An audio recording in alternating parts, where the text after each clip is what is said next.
Chris back here. Figured I'd do another tabletop type review and show you what exactly is in my humidors, which is what these are. For those of you that don't know, I'm a huge fan of premium cigars, and I appreciate them.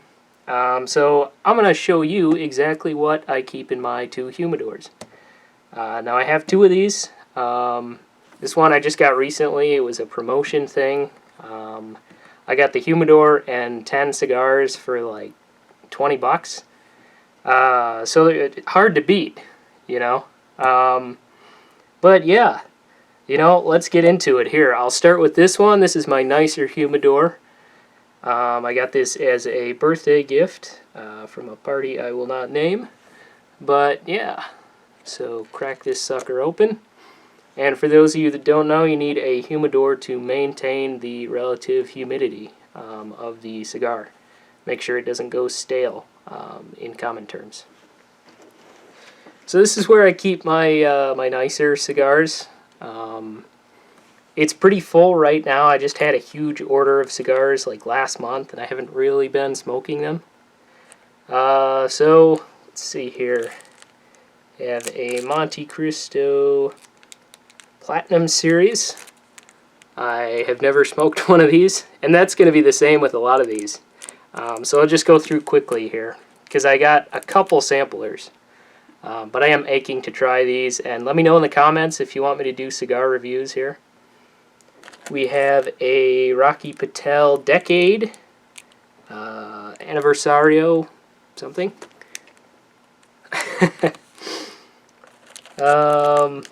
Let's see. Got a Nub Maduro, nothing special. I've never actually tried one of these, but they are, I don't know, kind of pricey for a, what is that, 4-inch cigar. I can't fathom paying like $8 for a, you know, cigar that's this small. So I guess sometimes bigger is better. Anyway, Liga Privada number 9. This thing was $17. Beautiful cigar. I've had one, and well, it was great. Huge coffee notes, really smooth, kind of dark, deep, just so many flavors. I got to keep this going quickly, but this is one of the best cigars in the world, and anyone who's had one will tell you that. Another premium here, we have a Cohiba Red Dot. These are the Dominicans, and anybody that doesn't know anything about cigars will probably know what a Cohiba is, just because they're the most famous cigar in the world. They were originally from Cuba, and everybody knows what the Cuban Bahique looks like. I believe I said that right. Yellow band says Cohiba, but yeah. Not a fan of Cubans. I've had them before. This is Dominican, by the way. It's still illegal to commercially sell Cuban cigars in the U.S. But, yeah. We'll have to smoke that. I have two cigars here by Davidoff. One is the Winston Churchill. One is the Winston Churchill Late Hour. So this is a lighter one, I believe, the Winston Churchill. And then the later one, the Late Hour, is a little bit darker. And these are like, I think I paid $21 each for these. But they're touted as extremely super premium cigars, compared to like a Romeo y Julieta or something. Moving along though, I have a Romeo y Julieta Vintage. I got this as an addition. Make sure I'm in frame here, as an addition on a pack of 20 Romeo y Julieta cigars, which are right here actually. Take these out. They come in packs of 5. I thought I was getting a box when I ordered them, and I love cigar boxes, you know, but apparently that was not the case. So on the bottom here, I just have 2 layers of these. On the bottom there, and oh, a Bovita pack. I actually took all these out and I'm re-soaking them. They maintain the humidity at 69%, which is just about ideal. But they do eventually lose their wetness, and you have to revitalize them. But it's pretty simple to do. Normally I think I have like 20 of these all jammed in there. But yeah, they're not in there now, obviously. Set that there. Put those back. This is a massive, I think this is a 60 gauge punch. And I've had a lot of punch cigars. They're actually one of my favorite brands. And they're not bad value.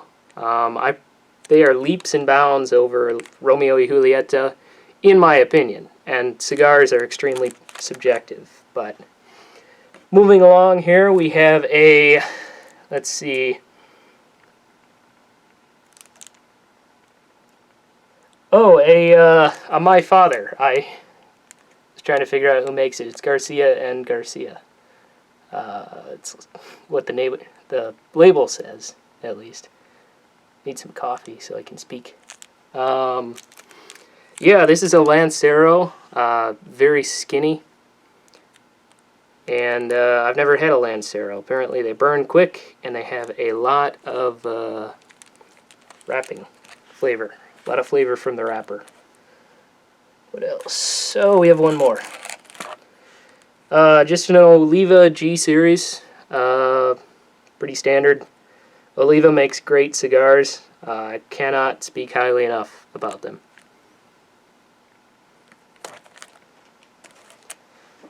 Reposition here. I'll get the other side. But yeah, those are most of my super premium ones. This side is a lot that I got in samplers. Not all, but some of them. Starting out here, we have a Gurkha Centurion. Only had one Gurkha in my life. I can't remember exactly what it was called. But it was a great cigar. So moving along here, we have Oliva O. Like I said, phenomenal quality at Oliva, of course. Cannot recommend them enough. Have a Tarano something. Jeez. Got a big enough label. Tarano Exodus 1959. 50-year legacy something. I don't know. Never had a Tarano. I think they're European. Can you correct me if I'm wrong? But yeah, I believe they're old world something. I don't know. I've heard that expression. We have an Alec Bradley Prensado here. This is a great cigar. I think it's like a $12 something. That's what I paid for this. I should start smoking these because I always reach for like a cheaper cigar. But it's no use to have a bunch of good cigars and not smoke them. You know? Yeah. Try to live life according to Marcus Aurelius and gotta live in the moment. You know? Stoicism. But anyway, that's what I was reading today. Have a CAO Brasilia. I've heard great things about these. I've had a CAO, the yellow one, not this one, but I don't remember what it was called. Another Rocky Patel 10-year decade. Should have brought the camera in closer here. That one's in Churchill length, which is 7 inches, I believe. We have a Monte Cristo Medianoche. And I believe this is just a Maduro Monte. So we'll see. Another Tarano here. This is a Figurado. Or Perfecto. I messed that up, didn't I? I don't know the difference between Figurado and Perfecto. I know Perfecto means it's necked down and it kind of tapers on the foot, which is the part you light. And then I think Figurado just means that it's just a unique shape overall. So I don't know. I'm supposed to be fluent in Spanish, but apparently not. we have a Ramon Bueso Genesis Habano. Smoked one of these, not a huge fan. I got it in a sampler, 2 of each. And I got the Olancho, I believe they call it, the Habano, and then the Maduro, or just the Genesis, right here actually. And this one is similar to the Liga Privada, which, like I said, is probably one of the best cigars in the world. If you like darker ones, and even if you don't, honestly, you should try it. But maybe try this first, and if you like this, it's the Ramon Bueso Genesis The Project. Very inconspicuous label there. What is this? I didn't even know I had this. Gispert? Fabrica de Tabacos. I don't know what this is. Gispert. So anybody in the comments know what that is? If they like it, they don't like it, let me know. But moving along here. Alec Bradley Black Market. A $7 cigar. One of the best Maduros you'll ever smoke for the money. I bought 2 of these, and it was phenomenal. So, highly recommend that, especially for newer smokers. I have a Mark Twain Memoir number 2, and I have 6 of these left, I believe. And I got them super cheap, like $2 a cigar. And I didn't expect much. They're 60 ring gauge, which means they're quite large in girth in comparison to something else. But great Maduro, pairs well with coffee. Another girthy one. God, that sounds weird. Havana something. HC Black. I don't know what the HC stands for. But apparently these are very popular. I have yet to try one. Yeah. Trying to go fast. Romeo 505 Nicaragua. This is the Romeo y Julieta brand. Haven't tried this either. Came in a sampler. But, yeah. Good things. You know, it's just like anything. The smaller the company is, generally, the more,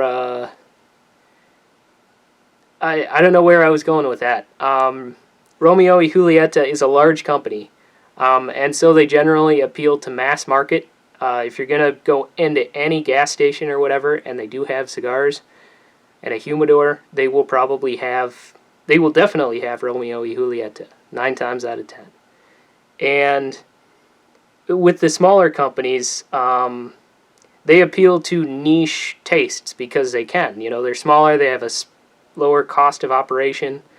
And so a lot of Romeo y Julietas, at least the older ones, and I don't know about the new ones, just appeal to a general beginner cigar smoker, or just the middle of the market.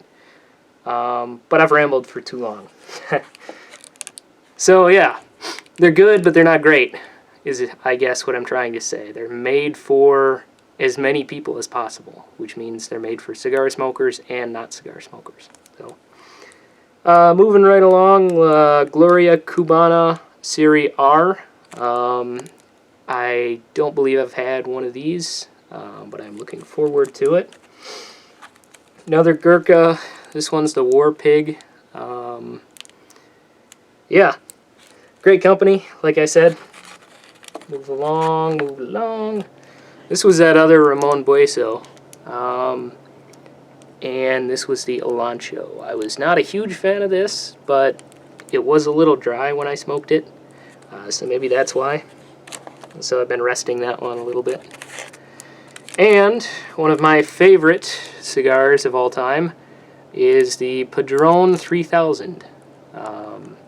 This is like a $8 to $10 cigar, pretty budget oriented, and it smokes like a cigar that costs double the money, I would say. You could compare this to a $16 to $20 cigar. Great one. And it's not going to break the bank. So I had these all organized to kind of show off my most expensive cigars on top, but I'll do that off camera here. Oop. Somebody in the comments let me know how many cigars I have in here, because I was not keeping count. But we got a whole nother humidor here. Okay, and that one is going to go a lot faster. Set that off to the side. By the way, these analog hygrometers are not accurate at all. And I don't have a digital one just because I don't need it. I just, like I said, I have 20 Bovita packs in there, and they're two-way humidification, and so they take humidity out of the air if there's too much, and they put it in the air if there's not enough. So yeah, I don't see a need for one. Alright, so in here, this is my kind of everyday cigar selection, I guess. The ones that I would give to friends are generally in here. Yeah, I would have no problem giving anything in here to, you know, somebody if they came over or whatever. And they're good cigars. They're not bad cigars. They're just not super expensive. So, starting off here, I bought a box of 16 of these Cusano cigars. Cusano. And they're made by Davidoff, which is a super premium cigar company. They came in this beautiful box, beautiful cedar box. And presentation is everything, especially in the cigar industry. Beautiful, look at that. And I think I paid $25 for 16, which is super budget. They had a sale going on, but I took them out of there because I'd put a Bovita pack in there with them. And it must not be airtight. It's cedar, which is the same as this. Same as a humidor is supposed to be, but I don't know, it must not have been airtight. So I've got all those in this humidor. Just take them all out here at once. Let's see. Alright, first box of cigars I ever bought was Bahia Beeline. Bahia, I don't know how you say it. Handmade box pressed, which means they're square.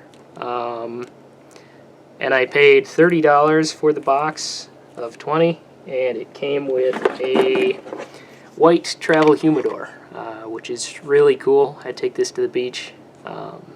Looks way better than those black ones, in my opinion. Just kind of cooler. But yeah, if I'm traveling, I have these too. But yeah, they're not bad. They're not very dynamic. If you just want something to smoke and not think about, I'd say they're great. Great for beginners. If someone's never had a cigar, I give these to people all the time. And yeah. So, got a bunch of these Macanudo cafes. Hyde Park or something, I believe. I don't know. Macanudo Cafe. I'm not a fan. They're a little too harsh for my palate. To me, they just taste like tar, and that's not a good mouthfeel. So I am not a fan of those, but I give them away. A lot of people like these. They're for an inexperienced smoker. I believe they sell these at gas stations now in like foil packs, like one of these.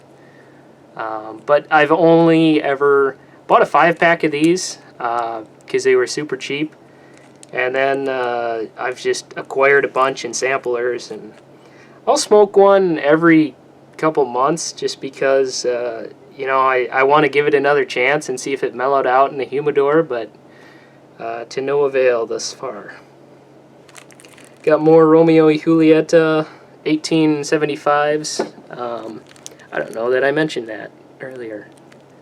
Yeah, they're 1875s. Really good with coffee in the morning.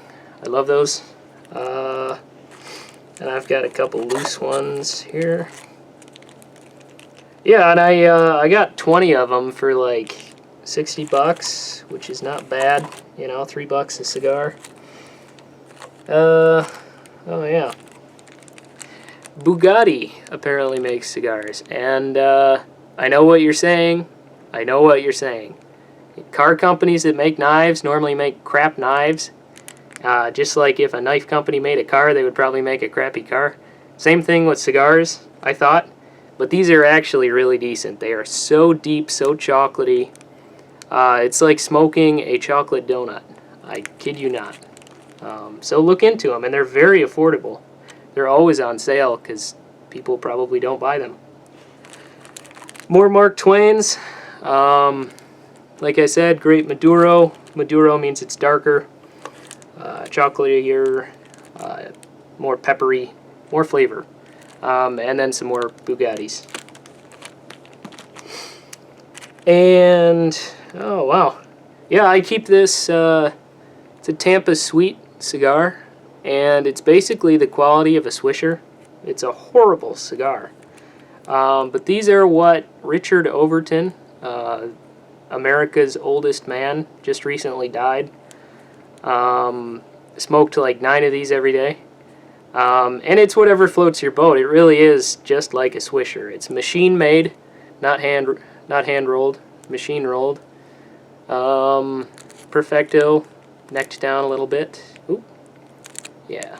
Yeah, and my grandfather actually smoked these too, apparently. I never really met the guy much, but I inherited a bunch of things from him, and this was... I went to his house once down in Florida, and his entire wall was just empty cigar boxes, and they were all labeled. And he had like knives, bolts, you know, ammunition, just everything, you know, tools, sockets. He had everything organized in these cigar boxes, and I just thought that was so cool. But yeah, I inherited that from him. But yeah, you know, I keep it in there. And like I said, they're really harsh, just like Swishers. But I don't know. You know, there's sometimes you just want to keep something for sentimental reasons, I guess. Moving on, have a Baccarat. Apparently these have sweetened tips. Baccarat, I believe. Burt Baccarat. I don't know. But apparently they're not bad, and they're cheap. They have sweet tip, like I said, so I have to try it. Have a free... I hope I don't get censored from YouTube for this, because this lady is technically topless. But free Cuba cigars. These are really decent, actually. Just every day. They're not super dynamic, but they're pretty decent. Connecticut's. They pair really well with dark coffee. At least that's what I pair them with. Alright. Have a little Punch Corona. I was going to smoke this tonight, actually. Maybe not if it keeps snowing. But yeah, I love Punch. One of my favorite companies. And then here we have, these were called Maker's Choice cigars. And every time I smoke these around people, people always think I'm smoking a blunt or doing drugs, marijuana, just because they look so frumpy. Like these, I got 25 for 15 bucks, so I'm not complaining. But they're small, which is nice, and they're rolled. They're hand rolled. They just don't use a mold, so they don't look super nice. But apparently that's what the factory rollers smoke. Jeez. Jesus. Oh, I can't speak. Anyway, yeah. So, and then I cut this cigar in half because I was out of pipe tobacco. I actually need to purchase some. So anyway, I'm kind of bent over here in this chair, leaning into frame. So my mind is not at peak performance. Anyway, yeah, I will restock these. Hope you enjoyed the video. I'm drawing names for the $1,000 giveaway on the 29th of this month, which is, let me look it up for you real quick. Look it up, look it up, look it up. Calendar, it is next Tuesday. Next Tuesday, I'm giving away $1,000 to one lucky stranger on the internet. Hopefully it's not a stranger. Thanks for watching, guys. Hit the subscribe button. Again, all you have to do to enter that giveaway is subscribe to the channel and leave a comment on the giveaway video. And I may hint at the end of this video, because I know not many people are going to get this far, that, you know, I gave away $1,000 in the first month of 2019. I'm toying with the idea of giving away $2,000 in the month of February. So, subscribe. Hope you have a good night.